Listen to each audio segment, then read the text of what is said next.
국회의원 선거의 예비후보 등록을 앞두고 현역 국회의원에 도전하는 출마 예정자들의 출마 선언이 잇따르고 있습니다. 중부내륙 특별법 연내 자정에는 성공했지만 특례 조항이 너무 많이 빠지다 보니 특별법이 특별하지 않다는 지적까지 나옵니다. 충청북도와 도교육청이 더 이상의 청년 이탈을 막기 위해 교육발전 특구에 도전합니다. 학교와 자치단체, 대학, 기업까지 힘을 모읍니다. 안동에서 제천을 거쳐 청량리까지 오가던 중앙선 KTX 열차가 서울역까지 연장 운행합니다. 충주를 지나는 중부내륙선도 경기도 판교까지 바로 연결됩니다. 시청자 여러분 안녕하십니까? 계속해서 뉴스데스크 충북 소식입니다. 내년 4월 총선의 예비후보 등록이 내일부터 시작되는 가운데 연일 출마 선언이 잇따르고 있습니다.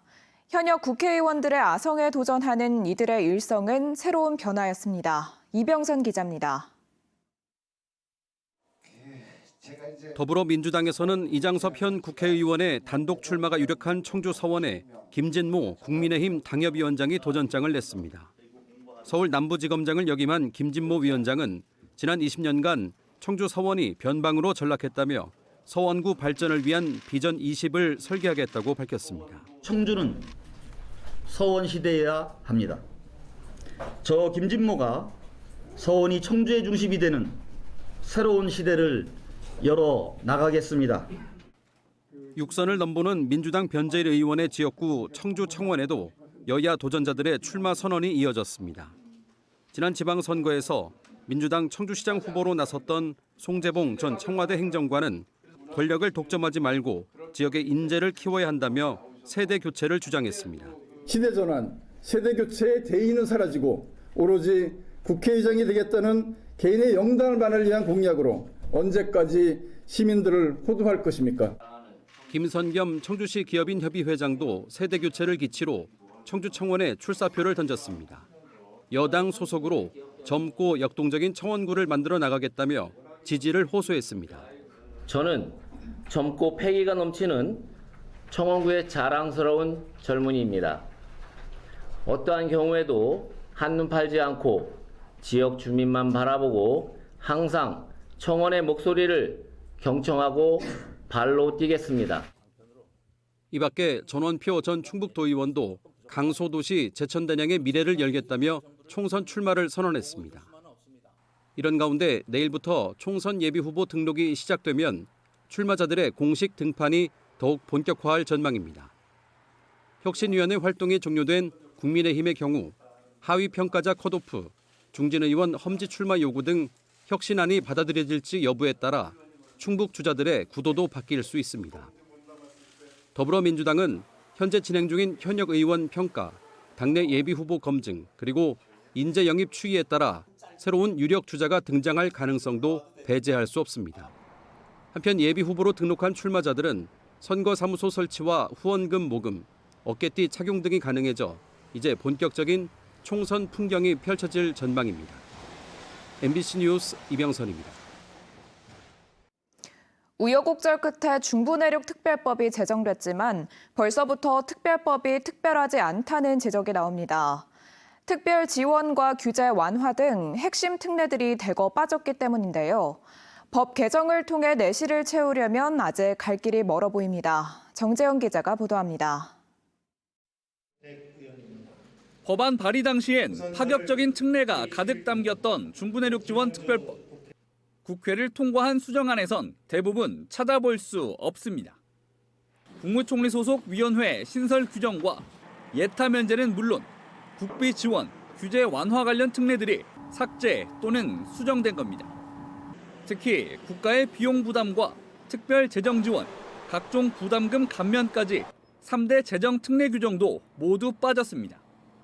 재정부처의 반대가 있어서 이번에 반영하지 못한 주문이 있는데 그럼에도 불구하고 국가 보조를 인상해서 요구할 수 있고 또 지방교부세 특별 지원도 요청할 수 있는 근거 규정이 마련됐다는 의미가 있겠습니다.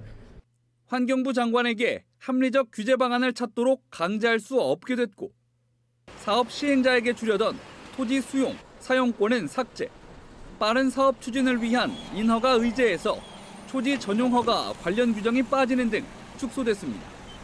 환경 관련 9개 법이 금지한 행위를 허용하는 개발 제한구역 예외 조항도 산지관리법과 산림보호법만 예외가 인정됐습니다. 개발 제한구역 내 건축물 증개축도 불발됐고 연계 발전지구에 대한 건폐율과 용적률 최대 1.5배 확대 조항도 1.2배에 그쳤습니다. 특별법이 특별하지 않다는 볼멘 소리가 나오는 이유입니다.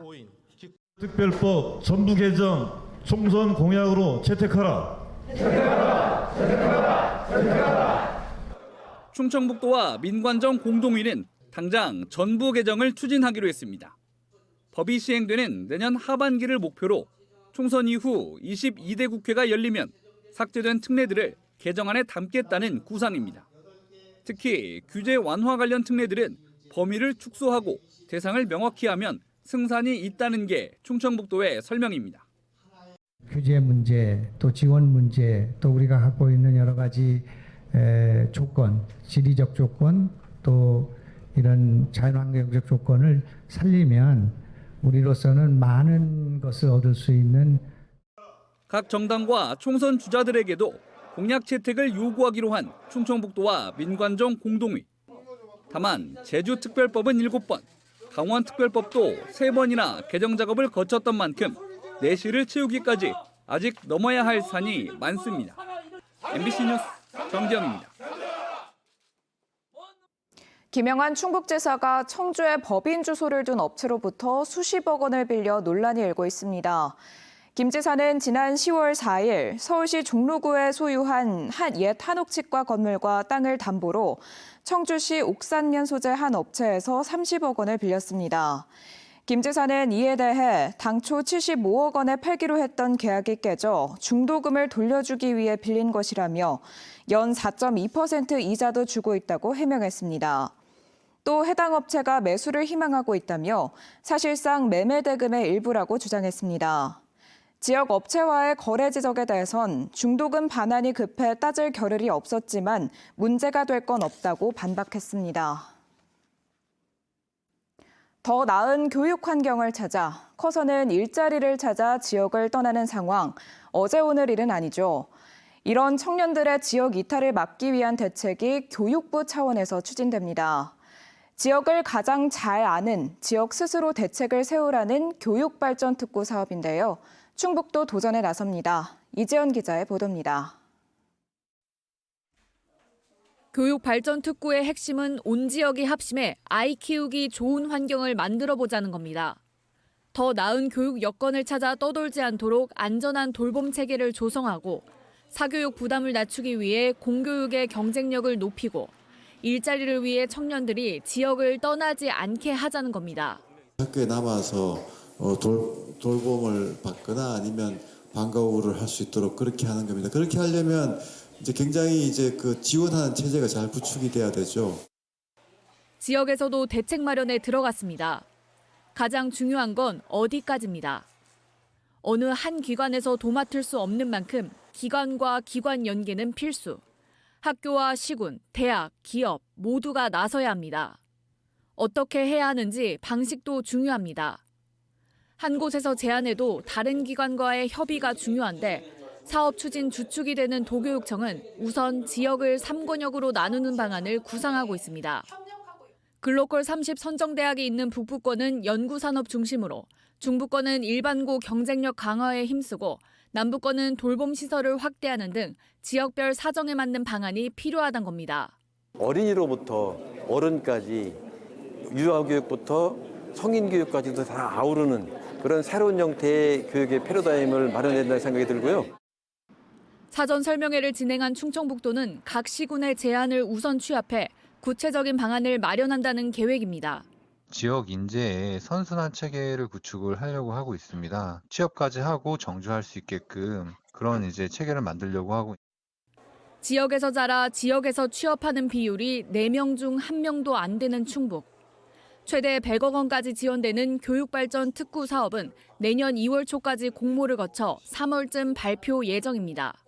MBC 뉴스 이지연입니다. 민선 8기 들어 다시 추진되는 청주시 청사 설계 공모에 4개 팀이 응모해 오는 15일 당선작이 발표됩니다.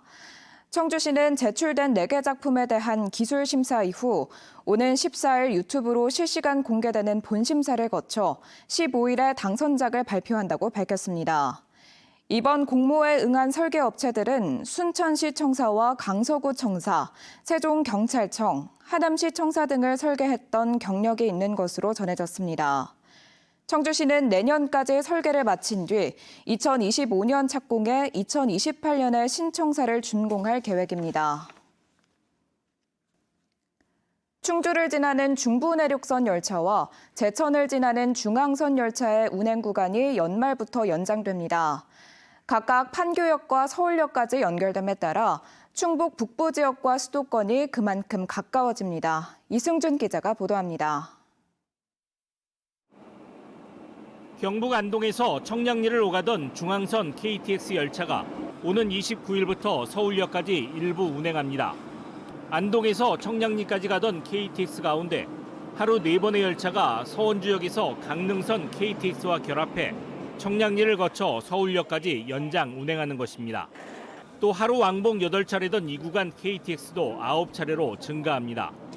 코레일은 이 같은 철도 사업 계획 변경안을 국토부에 신청했고 이번 주 중으로 승인될 예정입니다. 제천과 단양 주민들은 서울 중심까지 한 번에 도달하고 인천공항과 연결된 공항철도도 바로 접근할 수 있게 됐습니다. 1년 반 동안 60억의 사업비로 공사를 통해서 제천에서 서울역까지 이제 연장이 되어가지고 제천 단양 시민들이 이제 아무리 차가 밀려도 1시간 반이면은 서울역까지 올 수 있는 중요한 계기를 맞이했습니다. 충주와 부발을 오가던 중부내륙선 KTX도 서울에 한 발 더 다가갑니다. 오는 28일부터 부발을 지나 경기도 판교역까지 바로 연결됩니다.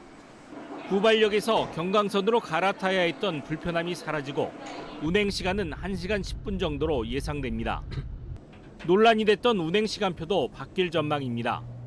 애초 충주에서 첫 열차가 오전 9시로 알려지며 수도권 출퇴근이 불가능했으나 충주 시민의 잇따른 민원 제기로 변경이 확실시되고 있습니다.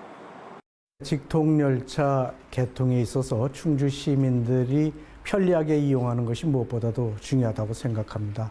출퇴근이나 통학에 있어서 불편함이 없도록 코레일과 국토부에 시간표를 재조정할 것을 강력히 요청했습니다. 하루 왕복 4회에 불과한 중부내륙선의 증표는 내년 문경까지 개통된 이후에나 가능할 전망입니다. 코레일은 국토부 승인이 나는 이번 주 안에 정확한 열차 시간표를 알리고 예매에 들어갈 방침입니다. MBC 뉴스 이승준입니다. 대전과 옥천을 오가던 광역철도 노선을 영동까지 연장하기 위해 충청북도와 대전시가 힘을 모읍니다. 김영한 충북지사는 오늘 대전시청에서 이장우 대전시장, 박덕흠 국회의원과 만나 대전 옥천 광역철도 노선을 영동까지 연장하는 안이 국가철도 5차 계획에 반영되도록 함께 노력하기로 했습니다. 이들은 또 상수원 보호구역으로 묶인 대청호 활용 방안에 대해서도 적극적으로 공조하기로 뜻을 모았습니다. 시민의 신고로 음주운전 사실이 적발된 현직 경찰관이 검찰에 넘겨졌습니다. 진천경찰서는 지난달 24일 오후 4시쯤 진천군 진천읍에서 술에 취한 채 집까지 5km 거리를 운전한 혐의를 받는 50대 경위를 도로교통법 위반 혐의로 검찰에 송치했습니다. 음주운전이 의심되는 차량이 있다는 주민의 신고로 붙잡힌 이 경찰관의 당시의 혈중 알코올 농도는 0.093%로 면허 취소 수준이었습니다. 경찰은 해당 경위를 직위 해제하고 징계 절차를 진행 중입니다. 4명의 후보가 경쟁을 벌였던 차기 충주상공회의소 회장에 박광동 중앙운수 대표가 전격 합의 추대됐습니다. 충주상공회의소는 지역 원로와 후보자 간 대화를 갖고 선거에 따른 후폭풍을 우려해 박광동 중앙운수 대표를 22대 충주상회 회장에 추대하기로 했습니다. 충주상공회의소 제22대 회장은 오는 13일 임시의원총회에서 최종 결정됩니다. 제천시가 청풍호의 익스트림파크 조성을 위한 투자 협약을 맺었습니다. 30억 원 규모의 투자 협약은 민간 자본을 유치해 마운틴 코스터와 숙박시설 등을 건립하는 것을 주 내용으로 하고 있습니다. 지금까지 뉴스데스크 충북 소식이었습니다. 시청해주신 여러분 고맙습니다.